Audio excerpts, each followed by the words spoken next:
Pessoal, olha só, ouve isso aqui.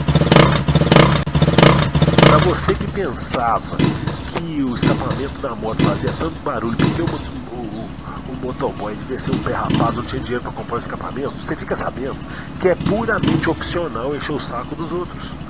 Olha aí, ó, ele vai desligar o barulho do escapamento da moto.